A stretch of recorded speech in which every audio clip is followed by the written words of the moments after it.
Hello everyone, आज हम लोग शॉर्ट में सारे टेंसेस समझने की कोशिश करते हैं। आइए शुरू करते हैं। सबसे पहला टेंस है हमारा सिंपल प्रेजेंट टेंस। इसको प्रेजेंट इंडेफिनिट भी बोला जाता है।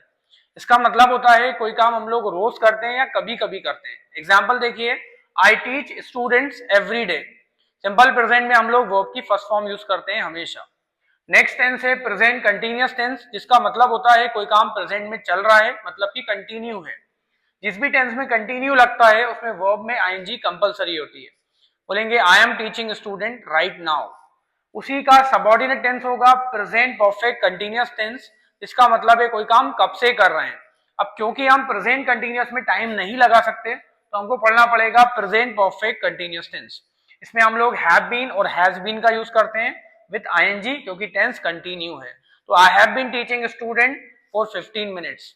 नेक्स्ट टेंस है हमारा प्रेजेंट परफेक्ट। इसका मतलब होता है कोई काम प्रेजेंट के समय में कंप्लीट कर लिया या हो गया। इसमें हम लोग वर्ब की थर्ड फॉर्म यूज करते हैं। वो जितने भी परफेक्ट वाले टेंस हो, चाहे वो प्रेजेंट परफेक्ट, पास्ट परफेक्ट या फ्यूचर परफेक्ट, हम लोग थर्ड फॉर्म ही यूज करते हैं। एग्जाम्पल देखें, आई हैव टॉट स्टूडेंट। ये टीच की थर्ड फॉर्म हो गई टॉट। इसमें हैव और हैज हेल्पिंग वर्ब है और मेन वर्ब है हमारी थर्ड फॉर्म।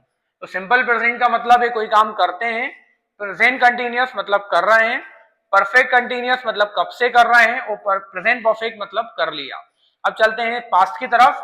पास्ट का पहला टेंस है simple past tense. Simple past का मतलब होता है कोई काम हमने पास्ट के टाइम में किया था। इसमें हम लोग वर्ब की सेकंड फॉर्म यूज करते हैं और सिंपल पास्ट को पास्ट इंडेफिनिट भी बोल सकते हैं, जैसे सिंपल प्रेजेंट को प्रेजेंट इंडेफिनिट बोला था। तो सिंपल पास्ट को पास्ट इंडेफिनिट बोलेंगे, इसमें वर्ब की सेकंड फॉर्म यूज होगी सबके लिए। जैसे I taught yesterday, I went to college yesterday, I spoke English yesterday. Next है पास्ट कंटिन्यूअस टेंस, जिसका मतलब होता है कोई काम पास्ट में कर रहे थे। इसमें हम लोग आईएनजी का यूज करेंगे क्योंकि कंटिन्यू टेंस है, और हेल्पिंग वर्ब आएगी वॉज और were. I was teaching student. Next है पास्ट परफेक्ट कंटिन्यूअस। इसी का ही टेंस हो गया दूसरा, मतलब कोई काम कब से कर रहे थे। इसमें हम लोग यूज करेंगे हैड बीन का with ING. I had been teaching student for 1 hour. Next tense है हमारा पास्ट परफेक्ट। ये प्रेजेंट परफेक्ट के जैसा ही है। इसका मतलब है कोई काम कंप्लीट कर चुके थे, कोई काम हो चुका था इन अ पास्ट टाइम। इसमें हम लोग हैड के साथ थर्ड फॉर्म यूज करते हैं। प्रेजेंट परफेक्ट में हैव और हैज के साथ थर्ड फॉर्म यूज करते हैं, और पास्ट में हम लोग हैड के बाद थर्ड फॉर्म यूज करते हैं।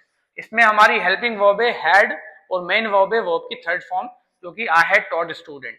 अब चलते हैं फ्यूचर के पास। फ्यूचर में हम लोग सिंपल फ्यूचर या फ्यूचर इंडेफिनिट का यूज करते हैं। इसमें हम लोग वर्ब की फर्स्ट फॉर्म लगाते हैं बस विल के साथ। जैसे I will teach student tomorrow, she will call me. Future continuous, क्योंकि कंटिन्यू टेंस है तो आईएनजी लगेगा, और आईएनजी से पहले हमको बीई का यूज करना पड़ेगा। तो I will be teaching student मतलब मैं पढ़ा रहा हूंगा। फ्यूचर परफेक्ट कंटिन्यूअस मतलब कब से कर रहे होगे, तो बोलोगे I will have been teaching for 2 hours. अब आते हैं हम लोग फ्यूचर परफेक्ट के साथ। इसका मतलब है कोई काम कंप्लीट कर चुके होंगे। आई will have taught student, I will have spoken English, I will have completed my work. तो अब आप ध्यान से देखिए, सिंपल प्रेजेंट में हम लोग वर्ब की फर्स्ट फॉर्म यूज करते हैं, प्रेजेंट कंटिन्यूअस में आईएनजी का यूज करते हैं, पास्ट कंटिन्यूअस में भी आईएनजी का यूज करते हैं, और फ्यूचर कंटिन्यूअस में भी आईएनजी का यूज करते हैं।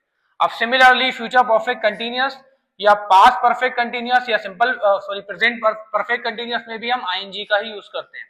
अब परफेक्ट वाले टेंस हैं, present perfect, past perfect, future perfect, सबके साथ हम लोग थर्ड फॉर्म का यूज करते हैं। अब ऊपर चलते हैं, सिंपल प्रेजेंट के साथ फर्स्ट फॉर्म, सिंपल पास्ट के साथ सेकंड फॉर्म, और सिंपल फ्यूचर के साथ वापस फर्स्ट फॉर्म का यूज करते हैं। I hope you understood. जो भी आपको डाउट है आप कमेंट में पूछ सकते हैं। Thank you so much everyone, have a great day.